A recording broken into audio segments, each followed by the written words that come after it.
Hello everyone, welcome to my channel. Please subscribe and keep watching more details. Ellen Pompeo's first leading show since Grey's Anatomy debuts with underwhelming Rotten Tomatoes score. Ellen Pompeo's first leading role in a television series since Grey's Anatomy debuts with an underwhelming Rotten Tomatoes score. Pompeo made her first on-screen appearance in an episode of NBC's legal drama Law and Order before guest starring in various television series, including the comedy Strangers with Candy, the medical drama Strong Medicine, and the iconic sitcom Friends.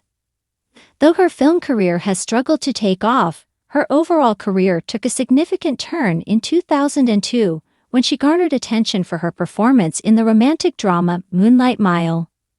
In 2005, Pompeo was cast as the titular Dr. Meredith Grey in ABC's medical drama, Grey's Anatomy, following her journey from a surgical intern to a fully certified doctor, and eventually the hospital's chief of general surgery. The character became immensely popular, establishing Pompeo as one of television's most acclaimed and highest-paid actresses. By Grey's Anatomy Season 19, Pompeo stepped back as a series regular, and the show shifted to more of an ensemble approach. In turn, Pompeo has had more time to explore other roles on television. Good American Family has debuted with an underwhelming Rotten Tomatoes score.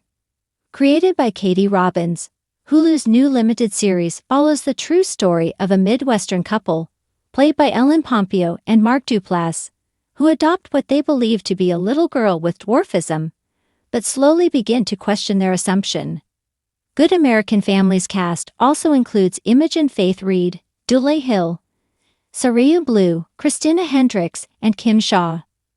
Now on the day of its premiere, Good American Family has debuted with an underwhelming 43% score on Rotten Tomatoes.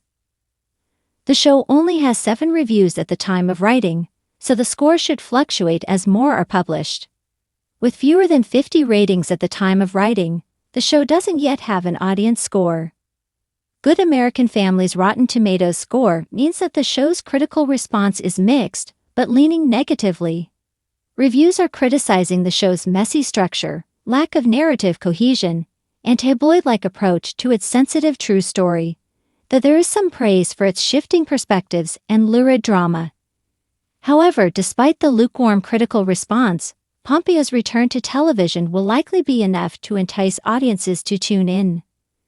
With Good American Family having premiered on Hulu, audiences can go watch the first 2 episodes and form their own opinions. For nearly 2 decades, Ellen Pompeo wore the white coat of Meredith Grey and carried the emotional heart of Grey's Anatomy on her shoulders. She was the steady center of the medical chaos, the voice that opened and closed episodes with reflective monologues, the anchor of Shonda Rhimes' wildly successful empire. So when she announced her departure as a series regular, fans braced for the question they both dreaded and anticipated. What's next for Ellen Pompeo? The answer arrived in the form of her first leading role since exiting Seattle Grace Mercy West, an original Hulu drama that promised to be a departure from scalpels and stethoscopes. The project, loosely based on a real-life adoption scandal, was touted as gritty, provocative, and morally complex. Pompeo was stepping into darker territory, shedding Meredith's scrubs for tailored power suits and a character whose compassion was often buried under ambition. The series, simply titled Blood Ties, debuted with an avalanche of buzz. Pompeo herself had been heavily involved in shaping the narrative. She wasn't just acting, she was executive producing, lending her voice and gravitas to the project. Longtime fans expected fireworks. After all, Pompeo had been largely absent from Grey's in her final seasons, teasing that she was saving up her creative energy for something new. Blood Ties was supposed to be that something. But when the first reviews hit Rotten Tomatoes, the excitement deflated like a balloon dropped in the OR. A 49% critic score. A 61% audience score. Not abysmal, but far from the triumphant return everyone envisioned. The reality of Pompeo's new venture was perhaps doomed by the very legacy that made her such a television powerhouse. For years, she had been synonymous with Grey's Anatomy, Meredith Grey wasn't just a character, it was a cultural phenomenon. Fans lived through her plane crashes, ferry boat accidents, countless love triangles, and the devastating loss of Derek Shepherd. So when critics lined up to review Blood Ties, many couldn't help but compare. "She's not Meredith anymore," one review read, and Pompeo seems caught between embracing her new role and mimicking the familiar comfort of her old one. The show itself bore some of the weight. It was moody, atmospheric, and at times sluggish. The pacing leaned more on psychological unraveling than action-driven twists, which frustrated viewers who expected the addictive soapy pull of Grey's Anatomy. Critics argued the writing was uneven, too reliant on monologues that sounded more like courtroom lectures than natural dialogue. Still, amid the lukewarm response, Pompeo's performance drew praise. Even the harshest reviews admitted that her presence was magnetic. One critic put it bluntly, "If Ellen Pompeo weren't leading this series, it would have sunk to a 20%. Ellen's gamble. In many ways, Blood Ties was always going to be a gamble. For Pompeo, it was an attempt to prove she could reinvent herself after nearly 2 decades of one defining role. For Hulu, it was a bet that Meredith Grey's fanbase would follow her anywhere. But fan loyalty is a fickle thing. Some Grey's devotees tuned in out of sheer allegiance, but didn't return after the first 2 episodes. "I love Ellen, but this just isn't it," one viewer commented on Rotten Tomatoes. "The pacing feels off, and I miss the heart she brought to Grey's." Others defended her. "It's not Grey's, and that's the point. She's showing she can be someone completely different. Give it time." The underwhelming score revealed the challenge of transitioning from one cultural juggernaut to another.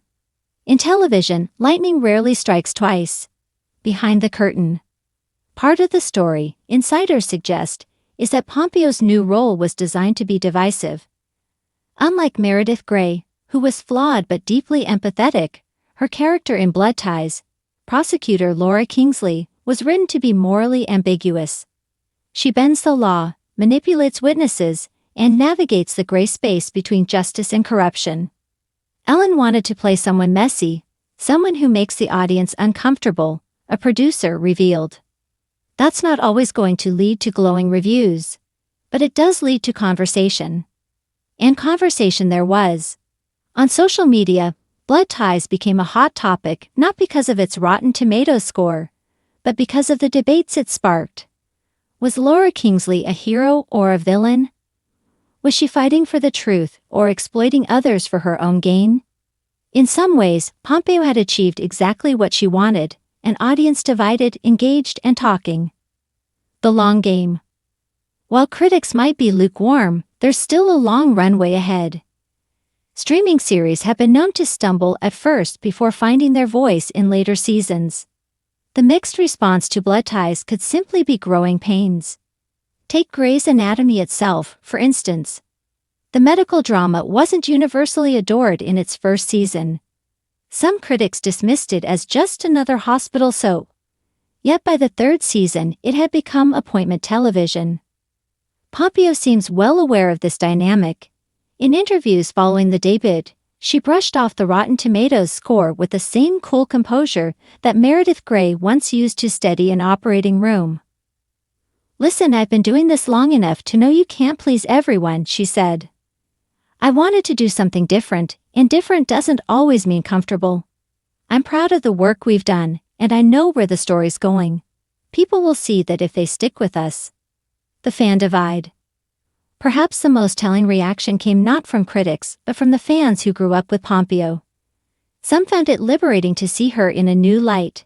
"She's not Meredith anymore, and that's okay," one viewer posted. "Ellen deserves to spread her wings." Others couldn't detach her from Grey's. "Every time she walks into a scene, I expect her to start talking about McDreamy," another joked.